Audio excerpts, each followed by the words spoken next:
சத்யோதயம், நல்லதே நடக்கும்.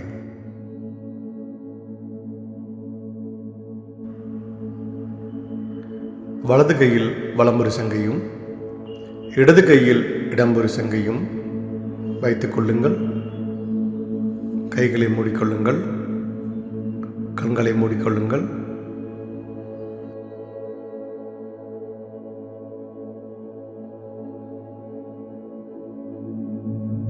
Please start meditation.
சத்யோதயம், நல்லதே நடக்கும்.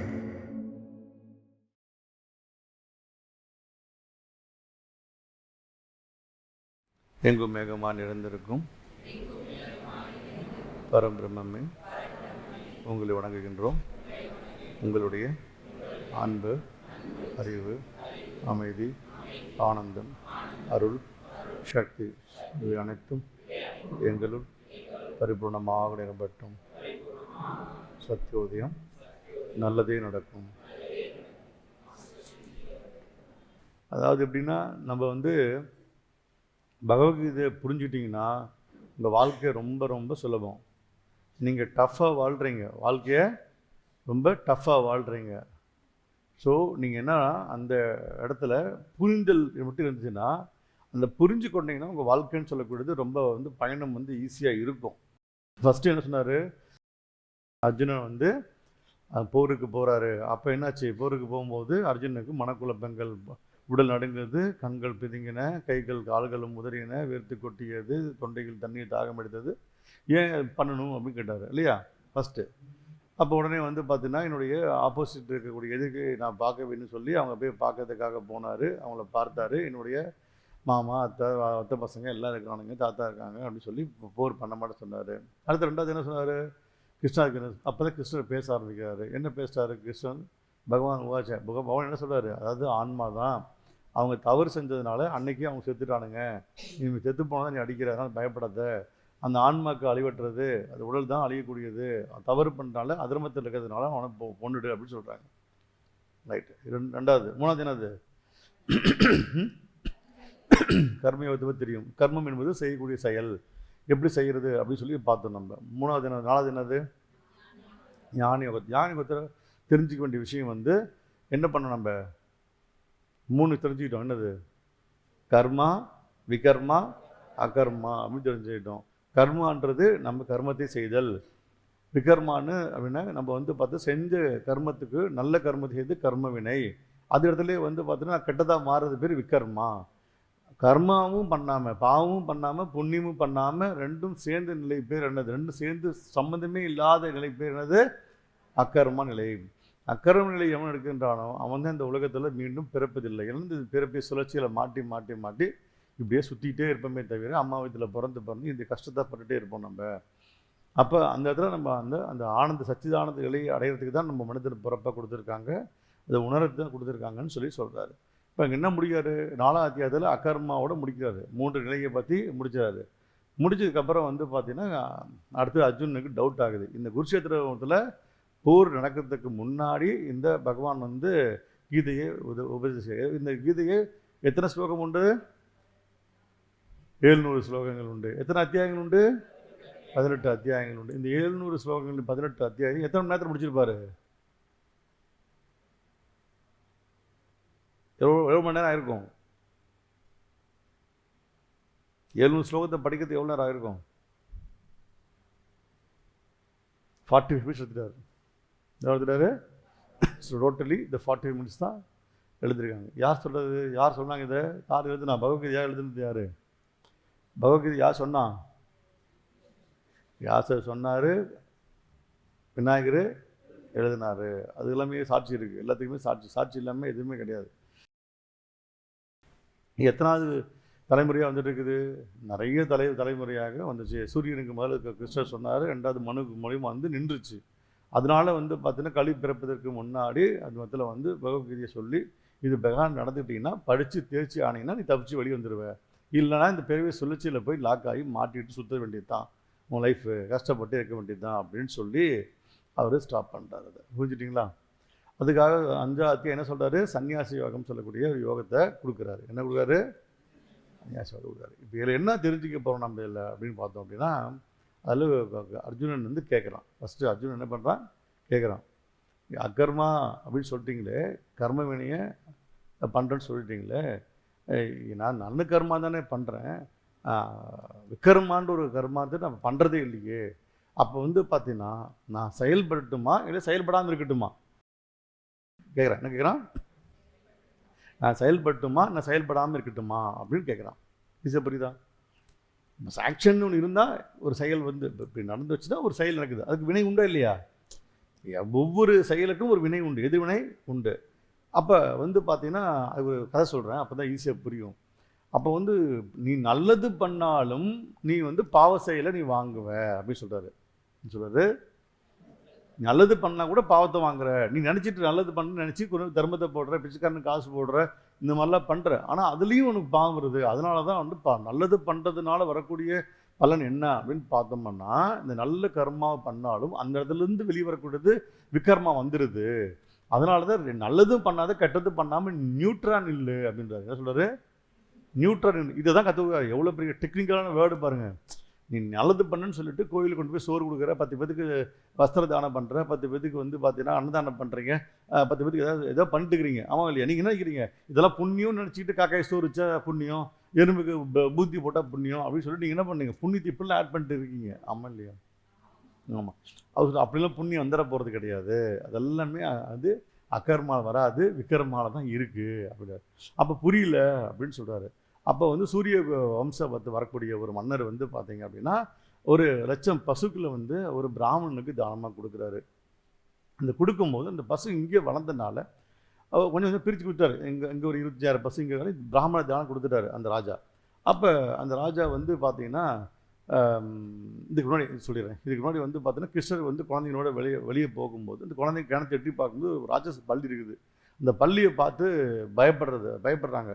ஏன் இந்த பள்ளியை பார்த்து பயப்படுறீங்கன்னா, பெரிய பள்ளி இருக்குது அப்படின்னு சொன்னோன்னே பள்ளி தொட்டோன்னே அந்த பள்ளி சொல்லி, நான் வந்து சாபத்தின் மூலியமாக இருக்கேன்னு. என்ன சாபத்தில் வந்திருக்கேன் அப்படின்னு கேட்கும்போது, நான் சூரிய குலத்தில் பிறந்த ஒரு மன்னன், நான் வந்து இந்த மாதிரி நான் வந்து 1000 பசுக்களை 1,00,000 பசுக்களை நான் வந்து தானமாக கொடுத்தேன். அந்த 1,00,000 பசு தானமாக கொடுத்துமே அந்த வந்து எனக்கு பாவம் பிடிச்சிருச்சு அப்படின்றார். எப்படி 1,00,000 பசுவை கொடுத்து அப்போ நம்ம போடுற எறும்புக்கு பொரியெல்லாம் எவ்வளோ மாத்திரம் ஈஸியாக புரியுதா உங்களுக்கு? நீங்கள் நினச்சிட்டு இருக்கிறீங்க நான் பண்ணுறதுலாம் தர்மம்னு நினச்சிட்டு இருக்கிறீங்க, அந்த தர்மம் இல்லை. அப்போ வந்து என்ன சொல்வார், நான் 1,00,000 கொடுக்கும்போது ஒரு பசு வந்து மீண்டும் என்னுடைய தொழுவத்துக்கே வந்துருச்சு. எப்பயும் மட்டும் தான் மாடுகள் வந்து போச்சுன்னா திரும்ப வந்துடும். அந்த மாதிரி வந்து என்கிட்ட இருந்து பழகிறனால திரும்ப என்னை தேடி வந்துருச்சு. என்னுடைய லட்சக்கணக்கான பசுக்கள் மாடுகள்ல அங்கே ஒன்று தெரியல. அதை என்ன பண்ணிட்டேன், அடுத்த பிராமணனை கொடுக்கும்போது சேர்ந்து கொடுத்துட்டேன். அந்த பிராமணன் வந்து பார்த்தீங்கன்னா அவனுக்கு குறைஞ்சி போயிடுச்சு. இப்படி கொடுத்த தானத்தில் அவனுக்கு குறைஞ்சி போயிடுச்சு. அதை வாங்கி நான் வேற பிராமணனுக்கு கொடுத்துட்டேன். அது நான் எடுத்துகிட்டு வரல, அதுவாக வந்துருச்சு. சொல்ல புரிச்சுக்கோங்க. அதுவாக வந்த பசுவை எடுத்து இன்னொரு பிராமணனுக்கு தானம் கொடுத்தோன்னே, நான் தானம்தான் நான் பண்ணினேன். ஆனால் தானம் பண்ணினதுலேயும் எனக்கு பிரயோஜனம் இல்லாமல் எனக்கு விக்ரமா ஆட் ஆகி அக்கரமா குறைஞ்சி நான் பள்ளியாக பிறந்துட்டேன் அப்படின்னு சொல்கிறார். அப்போ புரிஞ்சுக்கோங்க. எதுக்கு சொல்கிறேன்னா, நீங்கள் புண்ணியம் நினச்சி பண்ணுறதுலேயே எவ்வளோ பாவம் பண்ணுறீங்கன்னு நினச்சிக்கோங்க. இப்போ சொல்லுங்கள், புண்ணியம் பண்ணலாமா பாவம் பண்ணலாமா? கம்முன்றதால போதும், வீசிய புரியுதா? அதனால சும்மா இருன்னு சொல்கிறாங்க. அதுதான். அப்படி சும்மா எப்படி இருக்கிறது அப்படின்னு சொல்கிறதுக்கு அர்ஜுனன் கேட்குறான். சும்மா எப்படி இருப்பதுன்னு கேட்குறான். அந்த இதில் சும்மா எப்படி இருக்கிறது, நான் சும்மா இருந்தது. அப்போ என்ன பண்ணார், போய் தபம் பண்ணலாமா அப்படின்னு சொன்னால் போய் தபசு பண்ணுறதுக்காக ஒரு முனிவர் போய் காட்டுக்குள்ளே போகிறது பதிலாக தண்ணிக்குள்ளே போய் தவம் பண்ணுறாரு. ஏன்னா காட்டுனா கூட காட்டில் உட்காந்துருக்கும் போது தபசு பண்ணும்போது ஒரு பொம்பளை போகணும் சரணசத்தை கேட்குது காதில், பொம்பளையாக இருக்குமா அப்படின்னு திங்க் பண்ணுறாரு. மல்லிப்பூ வாசம் வச்சுட்டு போகிறா, மல்லிப்பூ இருக்கு பொம்பளை தான் இருக்கும் அப்படின்னு முடிவு பண்ணுறேன். அப்போ தியானம் பண்ண எப்படி இருப்பான்னு பார்த்தெல்லாம் கண்டு திறந்துறாரு. அப்போ 5 புலனும் வேலை செய்யுது. ஒன்று என்ன பண்ணார், அப்போ லௌகிக வாழ்க்கையில் நம்ம காட்டுக்கு போனால் கூட இங்கே ஏதோ ஒன்று வாசனை பண்ணி நம்மளே துரத்துது. அதனால் நம்ம தண்ணிக்குள்ளே போய் ஜல கிரியை பண்ணலாம் அப்படின்னு சொல்லி தவத்தை கொண்டு போய் தண்ணிக்குள்ளே விடுறாரு. அப்போ அப்படி தடையே உட்காந்துருக்கும் போது அப்படியே உட்காந்து தியானம் பண்ணிட்டு இருக்கும் போது 2 ஆணும் பெண் ஒரு மீன் வந்து விளையாண்டுருக்கு.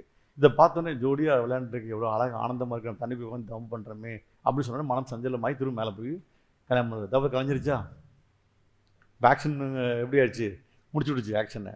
அப்போ மனம் கட்டுப்பாடு பண்ண முடியாது. அப்போ ஆக்ஷன் இல்லாமல் எதுவுமே பண்ண முடியாது போது இப்போ தான் கொஸ்டின் கேட்குறாங்க அர்ஜுனை. என்ன சொல்கிறீங்க, என்ன கிருஷ்ணா ஒன்றுமே புரியல, கர்மா பற்றி கணத்து கேடு கணத்துலேருந்து கர்மா பற்றி பேசினேன். நான் கர்மா குட் கர்மா நினச்சிட்டு இருந்து நான் பட் புண்ணியம் பண்ணேன், பேட் கர்மாவில் பாவம் முடிச்சு திரும்ப வரும்னு நினச்சேன்.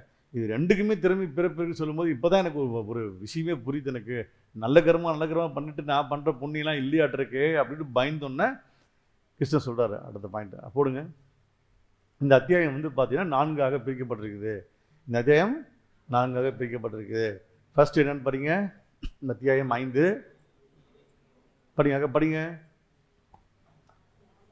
சரிங்க, அவங்க படிப்பாங்க, நீங்கள் கேட்டுக்கோங்க. நீங்கள் நல்லா படிச்சிங்கன்னா எல்லாத்தையும் மறந்துடும். ஃபஸ்ட்டு என்னது ஃபஸ்ட்டு நான் இந்த அத்தியாயத்தை எத்தனை அத்தியாயம் 18 அத்தியாயம் 18ல் 5வது அத்தியாயம் 5வது அத்தியாயத்தில் எத்தனை ஸ்லோகம் இருக்கு 29 மாஸ்டர். இப்போ புரிஞ்சுட்டீங்களா? ஃபர்ஸ்ட் அத்தியாயம் எத்தனை ஸ்லோகம்? ஃபர்ஸ்ட் அத்தியாயத்தை எத்தனை ஸ்லோகம் இல்லைங்க, ஃபர்ஸ்ட் அத்தியாயத்தை எத்தனை ஸ்லோகம் புரிஞ்சு பேசுங்க. ஃபர்ஸ்ட் அத்தியாயம் எத்தனை ஸ்லோகம்? 4வது அத்தியாயத்தில் எத்தனாவது ஸ்லோகம்? 5வது அத்தியாயத்தை ஸ்லோகம். 29 இந்த அத்தியாயத்தோட பேர் என்ன? கர்மயோகம். கர்ம சரி. இப்போ அதில் 4 பாதமாக பிரிக்கப்பட்டிருக்கு. எப்படி பிரிச்சிருக்காரு பாருங்க. அதில் 4 பாதங்கள் நீங்கள் புரிஞ்சிக்க முடியாது. இதில் ஒன்று தான் நீங்கள் புரிஞ்சுட்டு போக முடியும். நல்லா புரிஞ்சுக்கோங்க. ஒன்று தான் நீங்கள் புரிஞ்சிக்க முடியும். எல்லாத்தையும் கம்ப்ளீட் அண்டர்ஸ்டாண்ட் பண்ணிட்டு பகவத்கீதை படிச்சிட முடியாது. பகவத்கீதை கேட்டுகிட்டே இருக்கணும், ரிப்பீட்லேயே இருக்கணும். இப்போ நம்மளாம் வந்து பகவத்கீதையை வந்து பார்த்தோன்னா ஒரு 20 முறை படிச்சிருப்பேன். படித்து வாசிப்பே 20 முறை வாசிப்பேன். ஆச்சாரியர்கிட்ட கேட்டதே ஒரு 30 முறை கேட்டிருப்போம். கேட்டு அதுக்குள்ளே தான் நம்ம நம்மளுடைய அறிவு எவ்வளோ இருக்குதோ அந்த அளவுக்கு தான் நம்மளால் அண்டர்ஸ்டாண்டிங் பண்ண முடியும். நம்ம அறிவு கம்மியாக இருக்கும்போது அண்டர்ஸ்டாண்ட் பண்ண முடியும். இப்போ டீச்சர் ஒன்று நடத்துகிறாங்கன்னா ஃபஸ்ட் மார்க் எடுக்கிற பிள்ளைங்க இருக்குது, கடைசி மார்க் இருக்குது, ஃபெயில் ஆகிற பிள்ளைங்க இருக்குது. அப்போ டீச்சர் நடத்தலன்னு சொல்ல முடியுமா? டீச்சர் நல்லா நடத்திட்டு இருக்காங்க, ஆனால் குழந்தைக்கு கெப்பாசிட்டி கம்மியாக இருக்குது. அது மாதிரி நம்ம என்ன பண்ணணும்னா அதெல்லாம் ஒன்று வேண்டாம். இதுக்கு இந்த அத்தியாயம் கேட்டீங்கன்னா எல்லாம் வந்துடும், அறிவு வந்துடும். இந்த அத்தியாயம் கேட்டீங்கன்னா ரைட்டா? 4 ஃபஸ்ட் அத்தியாயத்தை ஃபஸ்ட்டு அதோடைய பதம் பேர் என்ன? படிங்க. சத்யோதயம் நல்லதே நடக்கும். மாஸ்டர் ஸ்ரீஜி அவர்களுக்கு வணக்கம். அத்தியாயம் 5 தாமரை இலையில் நீரை போல். ஃபர்ஸ்ட் அதான் போட்டிருக்காங்க. ஆமாங்க மாஸ்டர். 2வது செயலாற்றும் மூவர். 3வது சமமாக பார்த்தல். 4வது அமைதிக்கான வழி. இவ்வளோ பிசிஏ புரியுதுங்களா? இதெல்லாம் பிரித்து கொடுத்துருக்கேன். அந்த அத்தியாயத்துக்குள்ள அத்தியாயம் அந்த 20 எத்தனை ஸ்லோகம்? 29 பிரிச்சிருக்கோம். அப்போ ஃபர்ஸ்ட் அத்தியாயம் தாமரை இலையில் நீரை போல. எத்தனை அத்தியாயம்? 1லிருந்து 12 வரைக்கும். பிசிஏ புரியுதா? 2 என்னது? செயலாற்றும் மூவர். செயலாற்றும் மூவர். நமக்குள்ள 3 பேர் செயலாற்று யாருன்றது பார்க்க. எத்தனை? 13லிருந்து 16 வரைக்கும் மாஸ்டர். அப்புறம் சமமாக பார்த்தல். சமமாக பார்த்து யாரை சமமாக பார்க்க? எத்தனை இருக்குது சமமாக பார்க்காது? 17லிருந்து 28 வரைக்கும் மாஸ்டர். 5.29வது ஸ்லோகம் வந்து அமைதி. கரெக்டாக போட்டிருக்கா? இவ்வளோ தான் மேட்ரு. இது ஈஸியாக புரிஞ்சுக்கலாம். இந்த அத்தியாயம் ரொம்ப சிம்பிள். ஈஸியாக புரிஞ்சுட்டிங்கன்னா உங்கள் லைஃபை புரிஞ்சுக்கும். அப்போ அர்ஜுனன் அடுத்து போங்க. ஸ்லோகம் 1. அர்ஜுனன் கேட்டார், துறவி 1 போட்டிருக்கா? ஸ்லோகம் 5.1 மாஸ்டர். எப்பயும் அப்படிதான். இப்போ புரிஞ்சுட்டீங்களா? எப்பயுமே தெளிவாக இருக்கணும். ஸ்லோகம் எத்தனை ட்ரிப் படித்தாலும் ஸ்லோகம் 5.1 அப்படின்ட்டு வரணும். ஓகே. ஸ்லோகம் 1 அப்படின்னா முதல் அத்தியாயத்தில் 1.1 நிற்கும். ஓகேங்க மாஸ்டர். ஈஸியாக புரியுதா? நீங்கள் தப்பாக பேசினா கூட மாட்டிடுவீங்க. இங்கே ஒரு த்ரெட் ஆயிடுச்சுன்னா முடிஞ்சு போயிடுச்சாங்க. அதனால் இதை ஈஸியாக புரிஞ்சுக்க ட்ரை பண்ணுங்க. இங்கே யாரும் ஒன்றும் கிங்கெலாம் ஆயிட முடியாது இந்த உலகத்தில். நீ எவ்வளோ அப்பாட்டக்காராக சம்பாதிச்சு வச்சினாலும் மண்ணை போடும்போது எல்லாத்தையும் டவுசர் வந்து எல்லாத்தையும் உயிரி தான் அனுப்பிவிடுவான். ஆமாம் இல்லையா? எதை போட்டு அனுப்பிச்சுடுவான். கடைசியில் ஏதாவது காடா துணி மட்டும் விட்டுவிடுவான். அதுவும் பாலிஸ்டரு பட்டுதி போட்டால் கூட கட்டை வேகாது, ஒட்டிக்கும். ஆனால் என்ன பண்ணுவான்? காடா துணியை போட்டு பஸ்ஸும் ஆகிடு அப்படின்னு சொல்லி தான் அனுப்பிச்சுடுவான். அதனால் நீங்கள் நல்லா புரிஞ்சுக்கணும். வாழ்க்கை என்பது சின்ன புரிதல் தான். இந்த புரிதலுக்குள்ளே வந்துட்டிங்கன்னா இன்றைக்கே உங்கள் லைஃப்பில் மனமாற்றம் ஏற்பட்டுரும். புரியலைன்னா தலைக்கணை முடிச்சுட்டு ஆட வேண்டியது தான். இங்கே ஈகோன்ற ஒரு விஷயத்தை ஒழிக்கிறதுக்கு இத்தனை வேலை பண்ணுறாரு அது. நீங்கள் என்ன தான் நீ சரணாகதி அடையணும், பகவானே சரணாகதி அடைன்னு சொல்லுங்கள். கை தூக்குனாரு, சும்மா தூக்குறீங்களா? சரி, ஓகேவா? இப்போ ஃபஸ்ட்டு வந்து தாமரை இலையில் நீரை போல. அப்போ 1லிருந்து 12 ஸ்லோகங்களுக்கு அது விளக்க கொடுத்துருக்காங்க. 12 ஸ்லோகத்தை படித்து விளக்க சொல்ல முடியும். நான் என்ன சொல்கிறேன்னா உங்களுக்கு சாரத்தை மட்டும் சொல்கிறதில்ல. அந்த அந்த தாமரை இலையில் நீர் என்ன, இது எதுக்காக சொல்லப்பட்டதுன்றதை மட்டும் சொல்கிறேன். புரிஞ்சுக்க. உங்களுக்கு ஹையர் ஸ்டடீஸில் நான் உங்களுக்கு ஒவ்வொரு கருத்தை சொல்லுவேன். இப்போ ஹையர் ஸ்டடீஸ் போகிறீங்க, பகவத்கீதையில் ஹையர் வந்து பேசிக் லெவலில், இன்டர்மீடியட் லெவல் இருக்குது, ஹையர் லெவல் இருக்குதுன்னு வச்சுக்கோங்களேன். இப்போ நீங்கள் பண்ணுறது இப்போ பேசிக்கில் படிக்கிறீங்க, புரிஞ்சுக்கிறீங்க, அண்டர்ஸ்டாண்ட். பகவத்கீதைன்னா என்ன, அவ்வளோதான். இப்போ யூடியூப்பில் போட்டால் குழப்பி விட்டுருவாங்க. யூடியூப்பில் போட்டு கேட்டுறாதீங்க. மண்டே பிக்கு வச்சு மசாலா தொலைவி விட்டுருவாங்க எல்லாத்தையும். அதனால் போட்டு குழப்பிக்காதீங்க. என்னென்னா அவன் மார்க்கெட் அந்த மாதிரி டிசைன் பண்ணுவாங்க. அவனுக்கு தகுந்த மாதிரி வந்து பார்த்துட்டு டிசைன் பண்ணப்பட்டிருக்கும். அதனால் போட்டு குழப்பிக்கிட்டு பண்ணிக்காதீங்க. நம்ம வந்து பகவத்கீதையுடைய என்ன உண்மையை சொல்லப்பட்டிருக்காங்களோ அதையே தான் கொடுக்குறோமே தவிர நமக்காக டிசைன் பண்ணல. நல்லா புரிஞ்சுக்கோங்க. ரைட்? ஓகே, சொல்லுங்க. ஸ்லோகம் 5.1. அர்ஜுனன் கேட்டார், துறவியும் பக்தியுடன் செயலும் இதில் எது சிறந்தது? சொல்றாரு, அர்ஜுனன் கேட்குறாரு, இப்போ நீங்கள் கர்மம் செய்ய வேணாம்னு சொல்லிவிட்டீங்க, ஆக்ஷன் பண்ணால் எனக்கு இப்போ எப்படி ஒருத்தர் பிடிச்சி வாங்க எப்படி இருக்கீங்க அப்படின்னு தட்டுறான், அவனுக்கு தட்டுறான், எப்படி இருக்கு தட்டி தட்டுறான். அப்போ இவரும் சொல்றாரு வாங்கன்னு அன்பு தட்டுறாரு, அவனுக்கு வலிக்குது. அப்போ என்ன ஆகும்? பேட் கர்மா. இவர் கங்க்ராட்ஸ் பண்ணுறாரு, குட் கர்மா. இவர் நினைக்காரு தட்டி கொடுத்து நான் அப்ரிஷியேட் பண்ணேன் அப்படின்னு சொல்கிறாரு. அப்போ குட் கர்மா நினைக்கிறாரு. அவன் ஐயோ நோதுரா வலிக்குதுரா அப்படின்னு சொல்கிறான். என்ன ஆகும்? அப்போ ஒரு ஆக்ஷன் எப்படிலாம் மாறுது பார்த்துக்கோங்க. அப்படி பார்க்கும்போது எது கர்மா, எது குட் கர்மா, எது பேட் கர்மான்னு தெரியலையே அப்படின்னு சொல்லும்போது பேசாமல் நான் துறவி ஆகிட்டுமா அப்படின்னு கேட்குறான். இதெல்லாம் சொல்லிக் கொடுக்க கரெக்டு. பேசாம சன்னியாசியை மாறிட்டுமா, நான் எதுவும் பண்ணி தொலைக்கல, அமைதியாக உட்காந்துக்கிட்டே இருக்கிறேன் அப்படின்னு சொல்கிறார். பயந்துட்டான். அதுக்கு எனக்கு என்ன கேட்குறான்? தெய்வீக செயல்களை தவிர்த்து துறவாக வாழலாமா அல்லது பக்தியுடன் செயலில் ஈடுபடலாமா? பேசாமல் முன்னு எதுவுமே பண்ணாமல் அமைதியாக இருக்கட்டுமா, இல்லை நான் பக்தியில் போய் முழுகட்டுமா, அப்போ பகவானை நேசிக்கட்டுமா அப்படின்னு கேட்குறான். பகவான் என்ன கேட்குறாரு? அவர் பகவானோட உன்னுடைய இதில் போயிட்டுமா, இல்லை துறவி ஆகிட்டுமா, சன்னியாசி ஆகிட்டுமான்னு கேட்குறாரு. அப்போ தான் அடுத்து சொல்கிறாரு. அடுத்தது ஸ்லோகம் 5.2. ஸ்ரீ கிருஷ்ணர் பதில், இரண்டிலும் முக்தி சாத்தியம், ஆனால் செயலின் துறவியை விட பக்தியுடன் செயலில் ஈடுபடுவதே சிறந்தது. கிருஷ்ணர் சொல்லிட்டார், ஒரே பயன்படுத்திட்டாரு. ரெண்டுலையுமே முக்தி உண்டு உனக்கு, நான் கொடுத்துறேன் உனக்கு. ரெண்டில் நீங்கள் பார்த்தீங்கன்னா துறவியாகி சன்னியாசி ஆனால் உனக்கு கொடுத்துருவேன் உனக்கு. ஆனால் துறந்து வரதுனால நீ சம்சார பந்தத்துலேருந்து விமோச்சனம் ஆக முடியாது. நீ மெட்டி லைஃப்பில் வேறு லைஃப்பில் நீ பார்த்துட்டு இருப்ப. கல்யாணம் பண்ணிக்காமல் நீ சன்னியாசியாக இருந்தீங்கன்னா நீ எல்லாத்தையும் துறந்துட முடியும் நினச்சிடாத. நான் துறப்பது என்பது என்ன சொல்கிறேன்னாக்கா உன்னுடைய புலன்களை துரத்தல் அப்படின்றார். புலன்களில் இருக்கக்கூடிய இச்சைகளை துற சொல்லியிருக்கிறேன் தவிர கல்யாணம் பண்ணிக்கணும் சொல்லவே அவர். கிருஷ்ணரே பார்த்துட்டு கல்யாணம் பண்ணிக்கணும் எந்த இதை சொல்லலை, சன்னியாசியாக இருன்னு சொல்ல. சன்னியாசி என்பது துறவரம், துரத்தல் என்பது ஐம்புலனை துரத்தல் அப்படின்றாரு. புரிஞ்சுட்டிங்களா? அப்போ சொல்கிறாரு, துறந்துனால நீ பார்த்தீங்கன்னா நீ என்னை அடைய முடியாது. அப்போ ஆக்ஷன் தான் இருக்கும். அப்போ என்ன பண்ணுனா அதை விட சிறந்தது நீங்கள் என் மேலே இருக்கிற பக்தி தான் சிறந்தது அப்படின்றாரு. அப்பயும் அவருக்கு அர்ஜுனனுக்கு புரியல. இங்கே தான் மேட்ரு புரியல. அடுத்தது, இறைவனின் பக்தி தொண்டில் ஈடுபடாமல் வெறுமனே எல்லா செயல்களையும் துறப்பது ஒருவனை மகிழ்விக்காது. ஆனால் பக்தி தொண்டில் ஈடுபட்டுள்ள சிந்தனையுடைய மனிதன் தாமதமின்றி பரம்பொருளை அடைய முடியும். என்ன புரிஞ்சுது? திரும்பிங்க. இறைவனின் பக்தி தொண்டில் ஈடுபடாமல் வெறுமனே எல்லா செயல்களையும் துறப்பது ஒருவனை மகிழ்விக்காது. இறைவனுடைய பக்தியில் இல்லாமல் நான் பாட்டுக்கு துறந்துட்டேன், நான் காய் வீசி கட்டிக்கிட்டேன், நான் குடுமி போட்டுக்கிட்டேன், நான் பாட்டுக்கு சன்னியாசியாக மாறிட்டேன், நான் பாட்டுக்கு பரதேசம் சுற்றிட்டு இருக்கேன், நான் சாதுவாக இருக்கேன், நான் யார் பேச்சு கேட்க மாட்டேன், நான் பிச்சை சாப்பிட்ருக்கேன், நான் அப்படி பரதேசமாக போயிட்டு இருப்பேன். எந்த ஒரு பக்தியுமே இல்லாமல் ஒரு செயலை செஞ்சு கொண்டிருக்கிறது அது துறவின்னு சொல்ல முடியாதுன்றாரு. அப்போ என்ன சொல்கிறேன்னா, நீ துறவியாக செயலை கர்மத்தை ஆட் பண்ணலன்னா நீ வெள்ளை வெட்டி போட்டு ஒரு கழுத்தில் கொட்டையை போட்டு ரோட்டில் போயின்னு பிச்சை சாப்பிட்டீங்கன்னா உன் கர்ம கழிஞ்சுன்னு நினச்சிடாத. அந்த இடத்துல பக்தின்னு ஒன்று இருந்தால் தான் உன் கர்ம கழிவுன்றார். புரிஞ்சுட்டிங்களா? ஈஸியாக புரியுதா? புரியல? எங்கே புரியலையா? புரியல? புரியல? புரியல சொல்லுங்கண்ட. என்ன புரியல சொல்லுங்க. ரெண்டு கேட்குறாரு அர்ஜுனன். ஒன்று, நான் இப்போ ஆக்ஷன் அகர்மா அப்படின்னு எது புரியல. அகர்மா வரணும். நான் நினச்சிட்டு இருந்தேன் கர்மா விகர்மா ரெண்டு இருந்துச்சு, பாவம் புண்ணியம் இருந்துச்சு. இது ரெண்டு பண்ண நான் பாட்டுக்கு மோசத்துக்கு போய் நல்லா நினச்சிட்டு இருந்தேன். இப்போ புதுசாக ஒன்று அகர்மான்னு ஒன்று விட்டுட்டீங்க. இப்போ நான் என்ன பண்ணுறோம்? ஆக்ஷனில் இறங்கி செய்யிட்டு எதையா பண்ணி தொலைக்கிட்டா இல்லை வேண்டாமா? எதையா பண்ணா பிரச்சனை தருமா? நீங்கள் தண்ணி எடுத்து வச்சு கொட்டினா பாவன்றீங்க, தண்ணி கொண்டு போய் செடி குத்துனா உங்களுக்கு புண்ணியன்றீங்க. எது எப்படி என்னால் பண்ண முடியும்னு தெரியலையே அப்படின்னு சொல்லும் போது நான் ஆக்ஷனில் இறங்கிட்டோமா, பேசாம துறவி ஆகிட்டுமா, நான் சாதுவமாகிட்டு கேட்குறாரு. நோ, அப்படி பண்ணினா உனக்கு கிடைக்காது. நீ செயல்பட்டு தான் தீரணும். செயலில் நீ பார்த்தீங்கன்னாக்கா என்னுடைய மேலே பக்தியோட செயல் பண்ணு சொல்கிறார். புரிஞ்சுட்டிங்களா? அப்போ அகர்மா வர வேண்டும் என்றால் கடவுள் மேலே பக்தி இல்லாமல் எவன் ஒரு செய்கின்றானோ அவனுக்கு விகர்மா.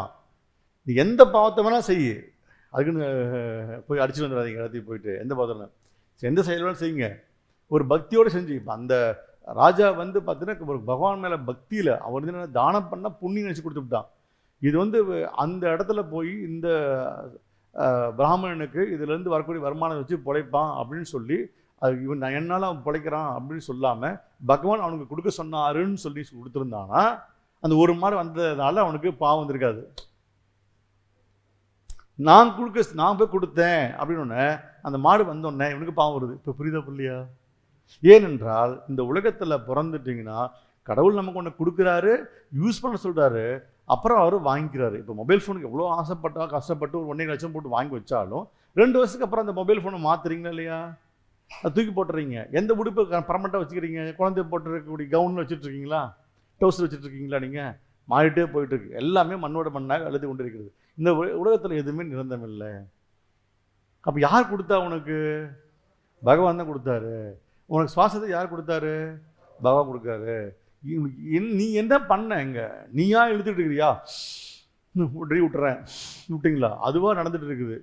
அவரா சுவிட்சை ஆன் பண்ணிவிடுவார், அவரா சுவிட்சை ஆஃப் பண்ணுவார். அதான் வேலை. இது எதாவது தெரியுமா? எப்போ பிறப்பன்னு தெரியுமா? எப்போ செத்து போகணும்னு தெரியுமா? எப்போ பணக்காரன் தெரியுமா? எப்போ ஏழையாவன்னு தெரியுமா? எப்போ பிஸ்னஸில் பணம் வரும்னு தெரியுமா? ஏதாவது பிளான் நடக்குதா? எதுவுமே நடக்கல. அப்போ என்னத்துக்கு போய் வாழ்க்கையில் நான் பண்ண சொல்கிறீங்க? இது புரியுதா புள்ளியா?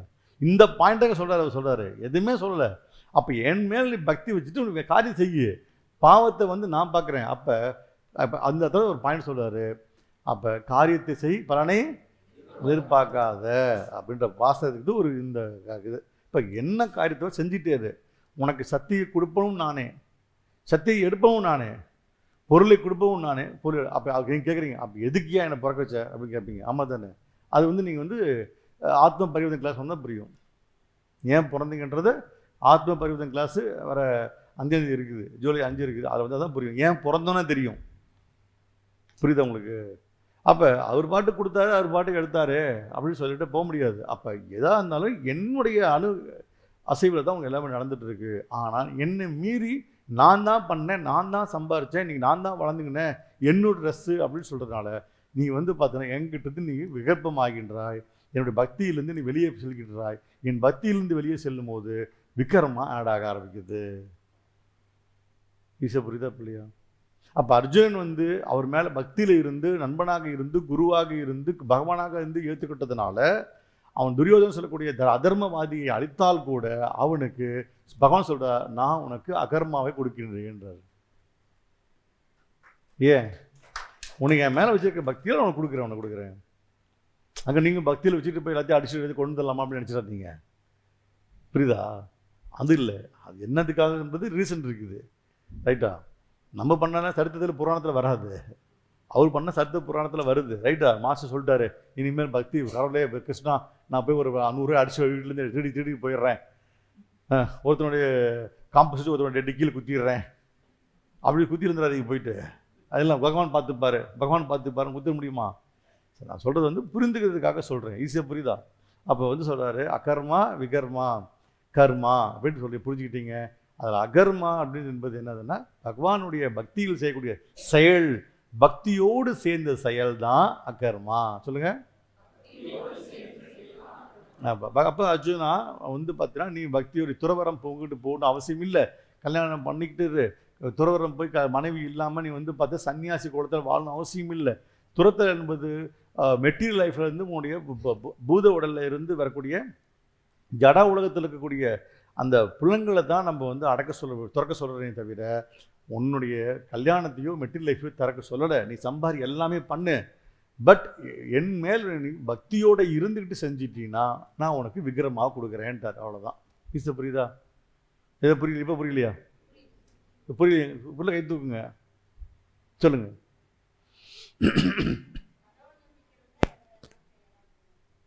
கடவுள் நம்பிக்கை இருந்தால் எது வேணால் செய்யலாம். பகவான் சொல்றேன்னா நீ என்னை நம்பு, என்னை நம்பிட்டு செய்யு அப்படின்றார். என்ன சொல்றாரு? என் நம்பி செய்யு, ஒவ்வொரு வேலையும் நான் தான் உனக்கு பண்ணுறேன்.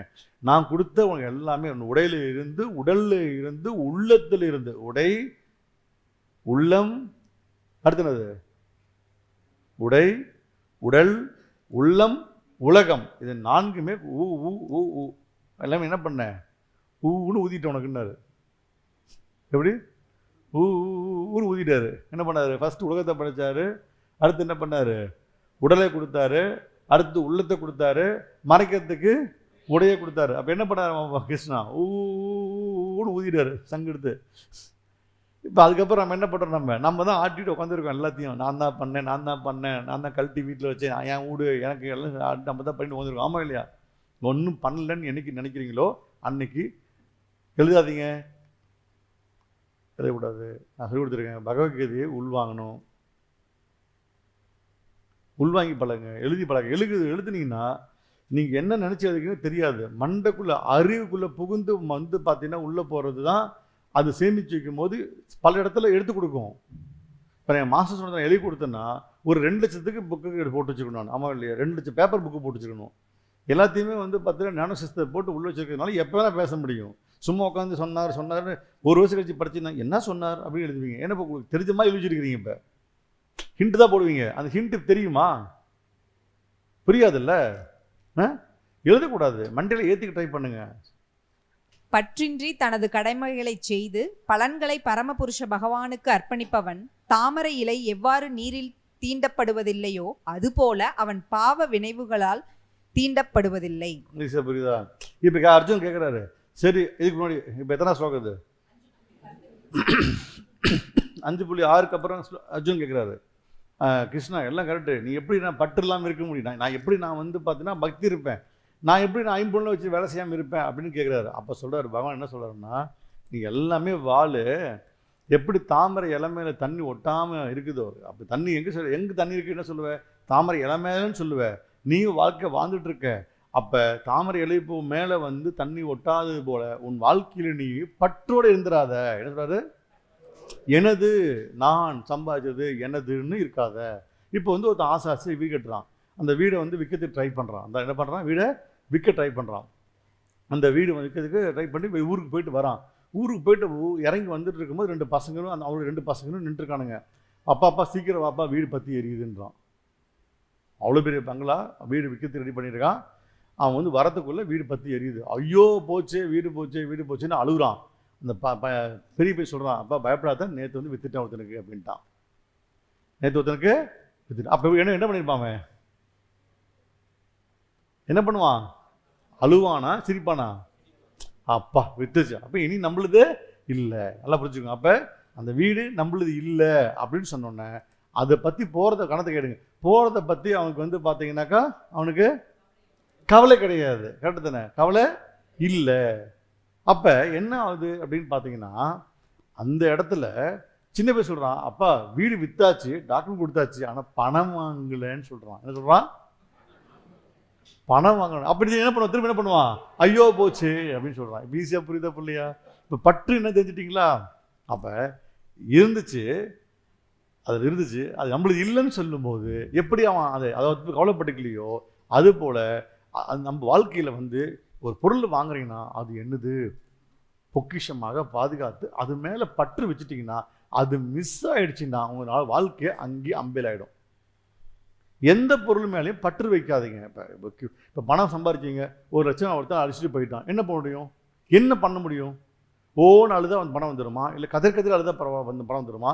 இல்லை இப்படி வந்துருக்கக்கூடாது, இப்படி நடந்துருக்கூடாது, இந்த ரோட்டில் வந்துருக்கூடாது, நான் அங்கேயே வந்து பார்த்தீங்கன்னா சொன்னாங்க, என் வீட்டுக்காரர் மூஞ்சி முடிச்சு போனால தான் வந்துச்சு, என் பொன்னாடி மூஞ்சி முடிச்சு போனாலும் வந்துச்சு, நீ இப்படி கையை ஆட்டுனால நம்ம என்ன பண்ணுவோம்னா, நீ கையை ஆட்டுன, நீ வேண்டாம், என்னென்ன நெகட்டிவ் நடந்துச்சோ அதெல்லாம் அடுத்த மேலே பழிய போடும். இதுதான் நம்மளோட கேரக்டர். நீ பண்ணனால தான் எனக்கு இப்படி ஆயிடுச்சு. புரிஞ்சுட்டிங்களா? இப்போ வந்து பார்த்தீங்கன்னா என் ஃப்ரெண்டு வந்து பேண்ட் போட்டிருக்கான், பேண்ட் போட்டு ஷூ போட்டு நின்றுருக்கான். அவன் ஃப்ரெண்டு பேண்ட் செம காம்பினேஷன் அப்படின்னு சொல்கிறான். நல்லாக்கு சொல்லி முடிச்சுட்டு அவன் பாட்டுக்கு நாங்கள்லாம் இண்டஸ்ட்ரி விசிட்டுக்காக எல்லாம் போயிட்டுருக்கோம். இண்டஸ்ட்ரி விசிட் சுற்றிட்டு இருக்கும்போது அவங்கள எல்லாம் அப்படியே பராக் பார்த்து பசங்களாம் அப்படியே விசிட் ஐவி போயிட்டு இருக்கும்போது ஒரு அந்த பேண்ட்டில் வந்து என்னாச்சு, ஒரு ஆணிமன் பட்டு கிழிச்சு விடுச்சு. பேண்ட்டு எல்லாம் கிழிச்சிருச்சிங்க. அவனை பிடிச்சி அவன் வச்சு செஞ்சான், ரூம்மேட்டை வச்சு செய்யலாம். நீ கண்ணு வச்சனால தான் வந்துச்சு, நீ பார்த்து அழகுன்னு சொன்னால தான் வந்துச்சு, நீ செஞ்சதை சொன்ன தப்பு, நீ ஏன் என் பேண்ட்டில் பண்ண அப்படி இப்படின்னு அவனை போட்டு வச்சு செய்கிறான். இப்போ அந்த பேண்ட்டு கிழிஞ்சு போனதுக்கான காரணம் யார்? என்னுடைய கேர்லெஸ். இதுக்காக அவன் அழகாக இருக்குன்னு சொல்கிறதுனால, புரிஞ்சுட்டிங்களா? இப்போ அழகாக இருக்குன்னு சொன்னாலும் இந்த பேண்ட் கிழிஞ்சு போச்சு, கண்ணு வச்சுட்டானா? அப்போ அந்த பேண்ட்டு மேலே அழகு மேலே அவன் ஒரு பற்று வச்சுருக்கான், ரைட்? அதனால இந்த பேண்ட்டு கிழிஞ்சது ஏற்றுக்க முடியல. அப்போ தான் செய்கிற தப்பை தாண்ட ஒத்துக்கொள்ள முடியாமல் பிறர் மேலே தூக்கி போடுறான். அப்போ பற்றுன்னு ஒன்று இல்லைண்ணா, எந்த பொருள் மேலேயும் பற்று இல்லைன்னா எல்லாமே பகவான் கொடுத்தான். மூச்சு காத்தியும் அவன் தான் கொடுத்தான், வெளி கொண்டு போகிறதும் அவன் தான் கொடுக்குறான். பகவான் தான் கொடுக்குறான், எடுக்கிறான். சக்தி கொடுத்தது அவர் தான், சம்பாதிக்க சக்தி கொடுத்ததும் அவர் தான், பணம் கொடுத்ததும் அவர் தான், பணம் எனக்கு இவ்வளோ கொடுக்கணும்னு நினச்சதும் அவர் தான், இந்த சீட்டை கொடுத்தது அவர் தான், இந்த சீட்டு கொடுத்தது அவர் தான், இந்த ஹாலை கொடுத்தது அவர் தான். எஸ், நீங்கள் தான் பிளான் பண்ணி கட்டணுமா? நீங்கள் பிளான் பண்ணி வந்துடுமா? நான் இந்த 2 வட்டம் வேணான்னு சொன்னேன், அவன் வட்டத்தை போட்டு போயிட்டான், நான் பிளான் பண்ணி நடக்கலை, 2 வட்டம் வந்துருச்சிங்க, என்ன முடியும்? ஏற்றுக்கிட்டேன்.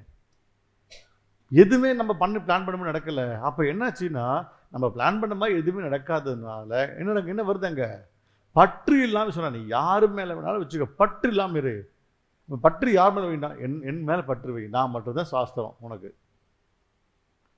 வீடு முன்னாடி இருப்பான், வீதி வரை உறவுகள் இருப்பாங்க, காடு வரை பிள்ளை இருப்பான், கடைசி முடி யார் இருப்பான் அப்படின்னா பகவான் மட்டும்தான் இருப்பான். கடைசி இந்த கட்டை வேகிற முடியும் அவன் உட்காந்துருப்பான். சரியா வந்துச்சா வேகலையா அப்படின்னு பார்த்து, அதுக்கப்புறம் அந்த உடம்பு வெந்ததுக்கப்புறம் எடுத்து கூட்டிகிட்டு போய் வாடா மவனேன்னு கூட்டிகிட்டு போகிறது. கடைசியாக எந்த ஊரும் வராது. யார் கூட்டிகிட்டு போவா? நேராக கூட்டிகிட்டு போய் உனக்கு அடுத்த பிரிவு கொடுத்து திரும்ப உடம்பு எடுக்கலாமா, இல்லை நாயாக பிறக்கலாமா, பன்னியாக பிறக்கலாமா, தேலாக பிறக்கலாமா, இல்லை பாம்பாக பிறக்கலாமான்னு சொல்லி உனக்கு அடுத்த பிரிவு கொடுக்குது. அத்தனையும் பகவான் தான் பார்த்துப்பான். அப்போ அவனை மறந்துட்டு இங்கே உறவு வந்தோன்னு அவன் விட்டுட்டிங்கன்னா அப்போ வச்சு செய்ய மாட்டானா? அது செய்யாத, எல்லாத்தையுமே இருக்கிட்டு என்னை பாரு அப்படின்றவர் தான். ஐம்பொருள் இறுக்கி முடியுது, என்னை மட்டும் கவனி, ஃபோக்கஸ் பண்ணி என்ன ஃபோக்கஸ் பண்ண, என்னைய ஐம்பொருள் என்ன பண்ண, இறுக்கி முடியுது. கண்ணால் எதையும் பார்த்து என்னது நினச்சிடாத, காதால் கேட்டு என்னது மயங்கிறாத, எல்லாமே நான் அவனுக்கு கொடுக்க பிச்சை. we are not owners, only for caretakers. சொல்லுங்க, we are not owners. நான் எதுக்குமே பார்த்தீங்கன்னாக்கா உரிமைதாளர்கள் அல்ல, ஒன்லி ஃபார் பாதுகாவலர்கள். எல்லாத்தையும் வாங்குறீங்க, பாதுகாத்து வச்சிருக்கீங்க. நீ பாதுகாக்க முடியும், அவன் உன் பொருள், விட்டுனா உன் பொருள், அது காயெல்லாம் கடைக்கு போயிடும், அவன் இல்லையா? அப்படி தானே சுவாமி? அதான் சொல்கிறாரு அத்தியாயம் 9 5.10 5.10 இது மேட்டை போட்டார். அப்போ தாமரை இலை போல வாழ்க்கை. இனி போய் என்ன பண்ணணும்னா, பற்று வைக்காதீங்க, அன்பு வைங்க.